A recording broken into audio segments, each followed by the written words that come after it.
I'm Abbe Meryl Feeder. My husband Isaac and I knew, we've known it forever that we wanted to be parents. Didn't get married super late, but it wasn't super early either. And we would hear people's fertility stories or infertility stories and be like, oh, thank God that's never going to happen to us. Nobody thinks it's going to happen to them. And so about 2 years into our marriage, we were ready to start trying, and it wasn't working, and it wasn't working, and it wasn't working. But I think there's a different step between it not working and actually seeking medical advice, because at that point you're kind of admitting there's a big problem. So we did finally see a doctor and waited then another year, because I was like, okay, we saw a doctor, now it's going to work. And it still didn't work. So it was just time. At that point, we were creeping up in age, and it was time to be a little more aggressive if we wanted to go down the path of having children, which we knew that we wanted. We didn't start at our PMG until about 2 years into our journey. And a really good friend of mine from college kept saying, you know, one of my best friends from growing up, she's a fertility doctor. She's amazing. If it's not working with your doctor, maybe you should go to this doctor. And so I decided to take my friend's referral to Dr. Carrie Wambach at RPMG. She took me in right away, and we met, and I just fell so in love with her as a human being and as a doctor. And she had gone through her own crazy story. And I just, even she said, you're in great hands. You really don't need to switch doctors. And I said, look, why don't we do these more experimental tests together? And then I can go back to my old doctor. And like within 24 hours, I was like, I want you to be my doctor. And so Dr. Wambach was my doctor at RPMG in Beverly Hills. By the time I had started seeing Dr. Wambach, I had already had one miscarriage. I had had 2 full retrievals. We'd gotten plenty of eggs. That wasn't our issue. We didn't have any sperm issues. We were getting fertilized embryos, and it was the most frustrating scenario of unexplained infertility. We couldn't point to anything.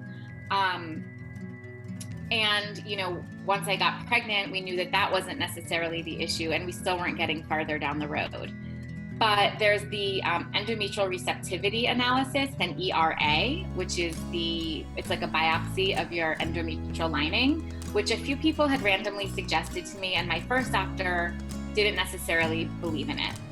It is mostly anecdotal data that's out there of whether it actually does anything or not.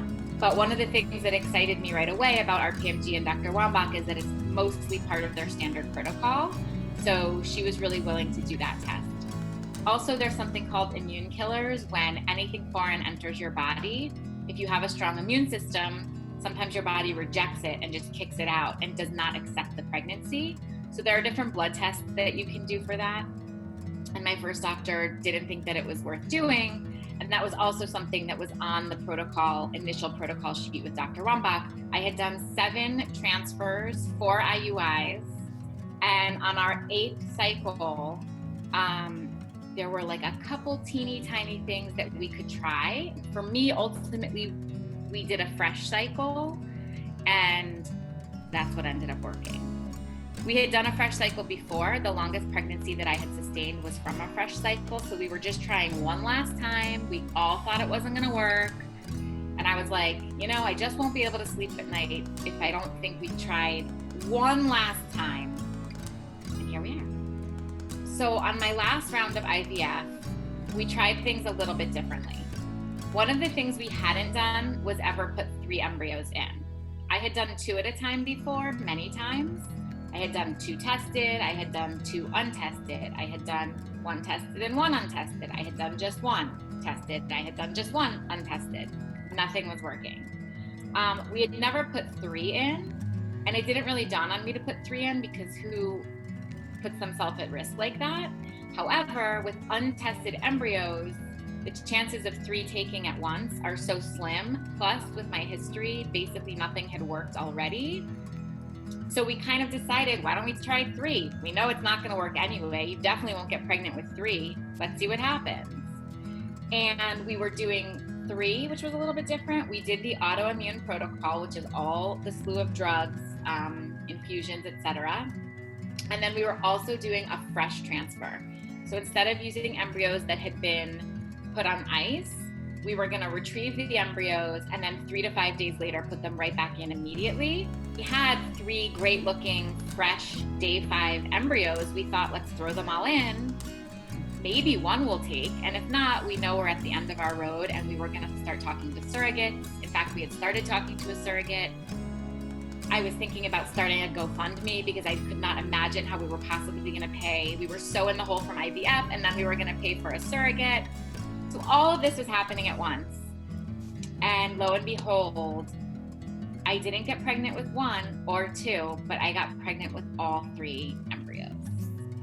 And it was mind-boggling. I mean, to this day, I'm a couple years out of that journey, and I still can't believe it. The chances of that happening, I don't know. Dr. Wambach gave us a percentage points, and it was like 0.027 or something. And then once we were pregnant with all 3, which, we weren't sure until we went in for our ultrasound, the chances of all 3 having a heartbeat were pretty small, and then all 3 had a heartbeat. And then the chances of all 3 continuing to thrive after that point were pretty small, and then all 3 were totally thriving. At the time, I was in my late 30s, and I was already high risk. I had had multiple miscarriages, and there was no way that I could carry safely with confidence 3 babies to term.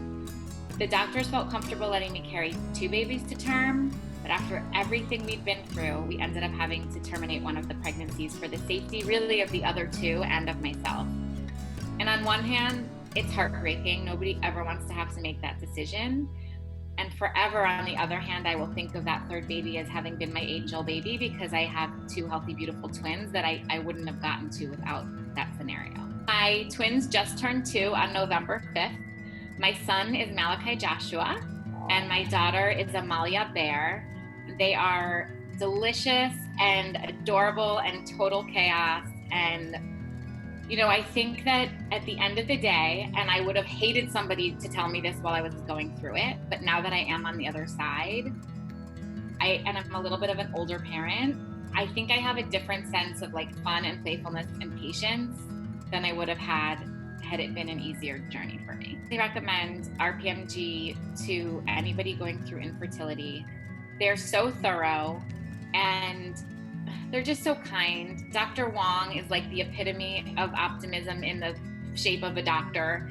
And, Dr. Wambach will hold your hand through almost anything. And they're kind, and they're compassionate, and they're caring. And they give bagels and donuts when there's a wait in the waiting room. So there's a lot to be said for that, My podcast with my husband is called Immaculate Conception. And we started the podcast when we were basically told we were never going to have kids. It got to a point where we had done everything, and there was really no space for us to process that grief and talk about what our life might look like without children. And so we just started recording. And at the time, there were not a lot of fertility podcasts out there. There was not a ton of social media about infertility. Since then, thankfully, and I like to think that our podcast was part of this, it has grown into a much larger community of people there to support each other, which I love. And so our podcast, to that end, was actually picked up by Amazon, which made me so happy and proud, because it showed us that Amazon understands how serious this topic is and how many people need to be talking about it. So you can find Immaculate Conception on Audible exclusively. And if you don't have Audible, you can do a 30-day free trial and download it. We made it for people going through it.